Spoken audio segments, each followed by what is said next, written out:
अस्सलाम वालेकुम प्यारे बच्चों। मुकालमा बच्चों से में आप सभी का दिली खैर मकदम है। अगर आपने अभी तक इस चैनल को सब्सक्राइब नहीं किया तो फ़ौरन सब्सक्राइब कर लें। क्या आप अच्छा मज़मून लिखना चाहते हैं? क्या आपको पता है कि अच्छे मज़मून में क्या क्या खूबियाँ होनी चाहिए? तो आप इस वीडियो को शुरू से आखिर तक देखिए।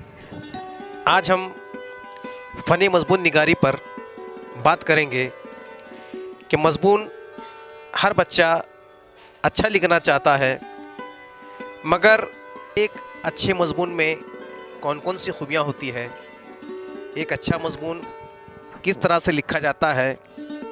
आज हम इन किताब के हवाले से रोशनी डालेंगे कि एक अच्छे मज़मून में कौन कौन सी खूबियाँ होनी चाहिए।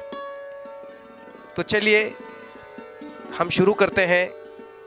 आप एक एक नुक्ता, एक एक बात को गौर से सुनिए और सुनकर याद रखिए कि आप मश्क करते करते, इन बातों पर अमल करते करते आप भी एक अच्छे मज़मून निगार बन जाएंगे। तो चलिए शुरू करते हैं। मज़मून निगारी के लिए किन किन बातों का ख्याल रखा जाए। किसी मज़मून को जहन में रखकर उसके मुतालिक अपने ख़यालात को आसान, खूबसूरत और मौजू अल्फाज में इस तरह तसलसल के साथ बयान करना कि पढ़ने वाले को बखूबी समझ जाए, मज़मून नवीसी कहलाता है। मज़मून नवीसी भी एक फ़न है। देखो, मज़मून लिखना एक फ़न है, तो मेहनत इंसान को जो है ज़बान पर उबूर हासिल करती। आप जितना पढ़ेंगे आपको उतनी महारत मिलेगी। अच्छा मज़मून निगार बनने के लिए ज़ख़ीरे मालूमात व ख़ज़ाने अल्फाज के साथ साथ वसी मुताला और बार बार लिखने की मश्क करनी ज़रूरी है। मज़मून में उमूमन 3 बातों का ख्याल रखा जाता है। तमहीद, नफ्स मज़मून। नफ्स मज़मून जो होता है उसमें तमाम अपनी मालूमात का निचोड़ होता है। और नंबर 3, इख्तिताम। आप देखिए, नंबर 1 तमहीद मज़मून का अहम और पहला हिस्सा है।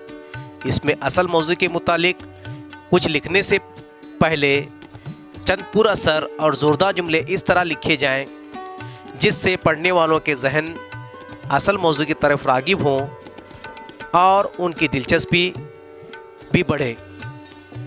तो ये है तमहीद के मुतालिक। अब देखिए दूसरा, नफ्स मज़मून।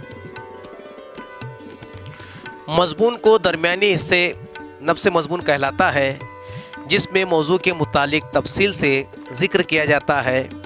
इसलिए इसको कई पैराग्राफ़ों में तकसीम करके लिखना चाहिए।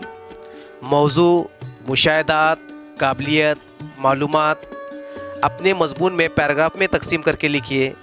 इसका तसलसल और रब्त न टूटे। अब देखिए तीसरा, इख्तिताम। इसमें मज़मून निगार को अपने ख़यालात का निचोड़ पुरअसर अंदाज में लिखना चाहिए। पढ़ने वाला मुतासिर हो और आसानी के साथ मज़मून के मौजू पर राय कायम कर सके या उसके नतीजे को अकस कर सके। तो देखो, और एक मज़मून में जो है किन किन बातों का अपने को जिक्र करना है कि एक अच्छे मज़मून को लिखते वक्त किन किन चीज़ों का अपने को ख्याल करना है, तो हम ये भी देखेंगे। तो देखेंगे कि भाई अच्छे मज़मून में और क्या करना है।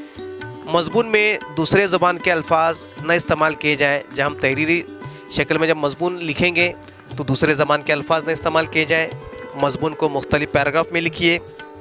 हर नया पैराग्राफ दाहिने हाशिए से जगह छोड़कर शुरू किया जाता है। ये उसूल है लिखने के।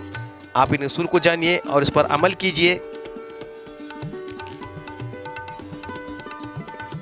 तो मज़मून के अल्फाज आसान और जुमले मुख्तसर होने चाहिए।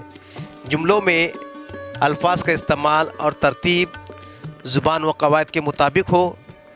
देखो, ज़ुबान व बयान के क़वायद का ख़याल रखना चाहिए। देखो, ज़माने हैं, इन तमाम तर चीज़ों का हमको ख़याल रखकर मज़मून लिखना चाहिए। अब देखो, मज़मून में जो है 3 किस्म के मज़मून हमको पढ़ना है। मौज़ूआती, वाक़याती, आबिती और तख़्यलाती और वाक़यात निगारी। हम ये 3 किस्म के मज़मून पढ़ेंगे अगले वीडियो में और एक एक मौजू पर ہم تفصیل سے روشنی ڈالیں گے کہ آپ بیتی کس طرح سے لکھی جاتی ہے، تخیلاتی مضمون کس طرح سے لکھا جاتا ہے۔ شکریہ۔